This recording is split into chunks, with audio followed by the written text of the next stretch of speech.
Good evening students. तो कैसे हैं आप सब लोग? उम्मीद करता हूं आप सब लोग अच्छे होंगे, स्वस्थ होंगे, खुशहाल होंगे। तो बच्चों, कल मैंने ग्रुप में एक पोल डाला था कि विकास क्या है। बहुत से बच्चों ने इसका उत्तर दिया था।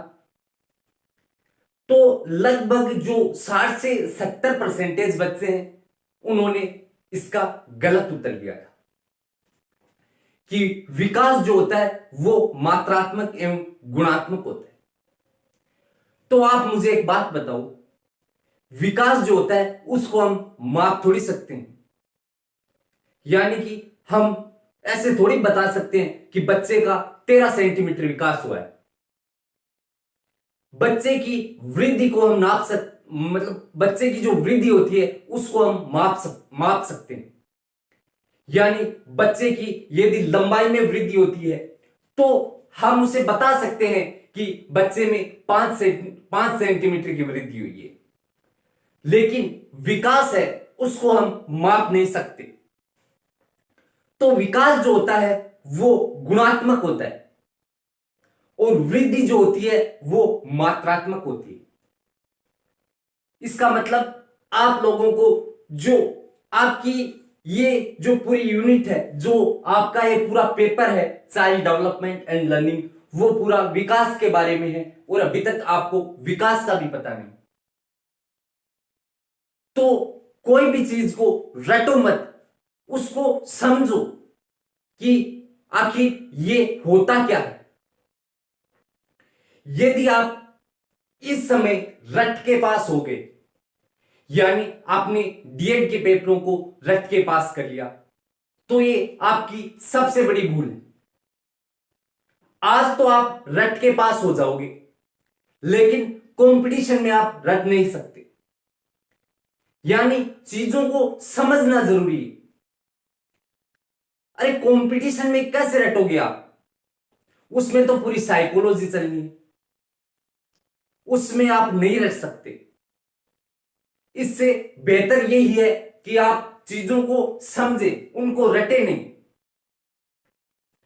तो विकास जो होता है, विकास एक गुणात्मक प्रक्रिया होती है।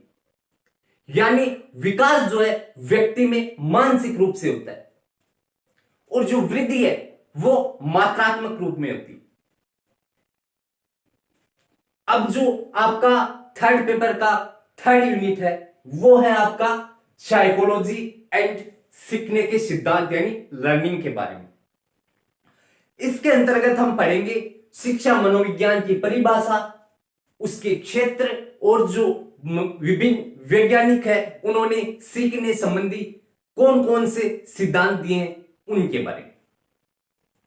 तो पहला है आपका साइकोलॉजी यानी शिक्षा मनोविज्ञान।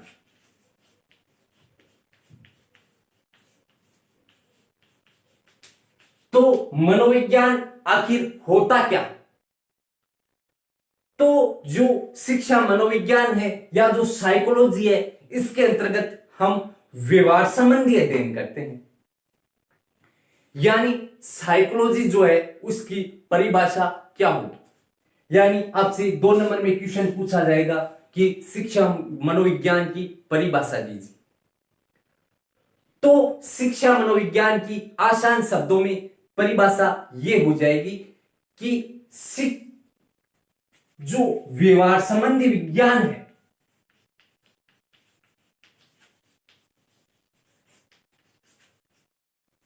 व्यवहार संबंधी विज्ञान है या जो व्यवहार संबंधी सीखने का अध्ययन है वो शिक्षा मनोविज्ञान कहलाता है। फिर इसके अंतर्गत इसके क्षेत्र कौन कौन से हैं? अब जो आपके शिक्षा मनोविज्ञान के प्रमुख क्षेत्र कौन कौन से? तो इसके अंतर्गत आपका पहला वंशानुक्रम, व्यक्तिगत भिन्नता, पाठ्यक्रम, शिक्षण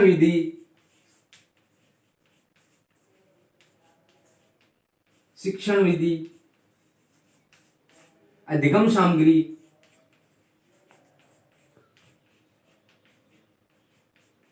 ये कुछ जो क्षेत्र हैं वो आप देख लेना, बाकी कोई ये मुख्य नहीं। अब जो सीखने का सिद्धांत है उसके अंतर्गत सबसे पहले आपका सिद्धांत है थॉर्नडाइक का सिद्धांत।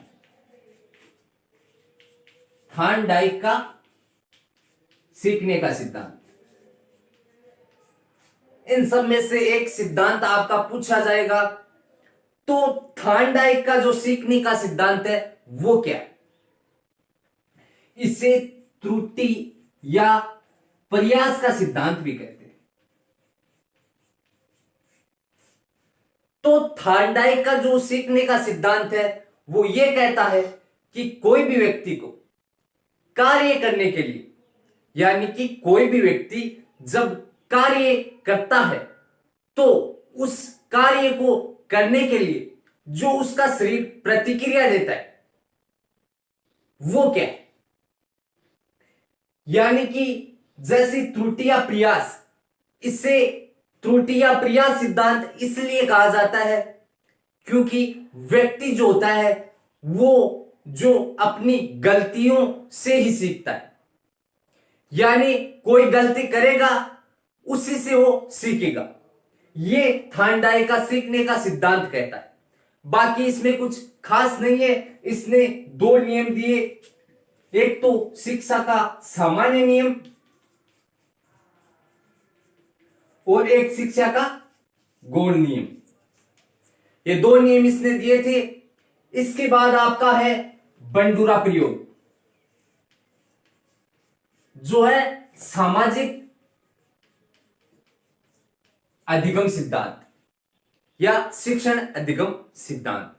ये इस बार पूछे जाने की संभावना है।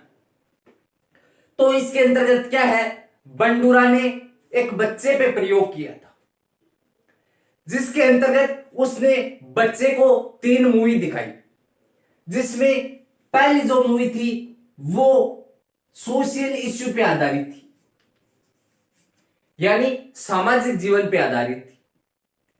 दूसरी उसने जो मूवी दिखाई वो लव पे आधारित थी, यानी प्रेम पर आधारित थी। तीसरी जो उसने मूवी दिखाई वो थी थ्रिलियर, यानी हिंसा पे आधारित थी।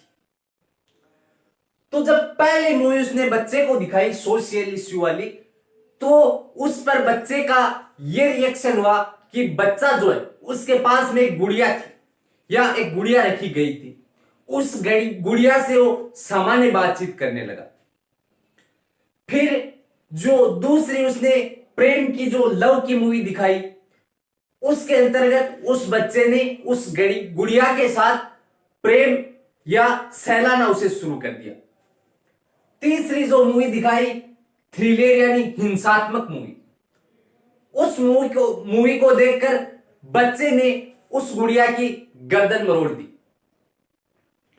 तो इन सब से बंडूरा ने जो निष्कर्ष निकाला वो ये था कि जो छोटा बच्चा होता है वो वही सीखता है जो हम उसे सिखाते हैं, यानी बच्चा खुद से कुछ नहीं सीखता।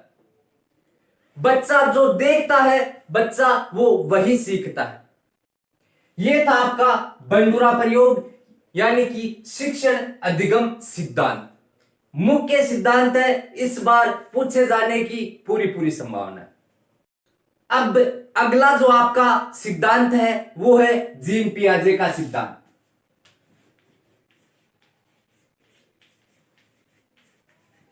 जीन पियाजे का सीखने का सिद्धांत क्या था? तो जीन पियाजे ने कुछ नहीं बताया, सिर्फ इतना बताया कि व्यक्ति का जो विकास है वो गर्भावस्था से लेकर उसके मरणोपरांत तक चलता है, यानी कि व्यक्ति का जो विकास है वो किसी भी उम्र में रुकता नहीं है, मरणोपरांत तक चलता है, यानी विकास एक निरंतर चलने वाली प्रक्रिया है। यह जीन पियाजे का शिक्षण अधिगम सिद्धांत या सीखने का सिद्धांत था। इन तीनों में से एक सिद्धांत आपका जरूर पूछा जाएगा, तो इसको जो सामाजिक अधिगम का आपका सिद्धांत है बंडूरा प्रयोग, इसको आप थोड़ा डीपली पढ़ लेना, बाकी इनके बारे में थोड़ा थोड़ा पढ़ लेना। उम्मीद करता हूं आप लोगों को ये अच्छे से समझ आया होगा। धन्यवाद। Have a good day.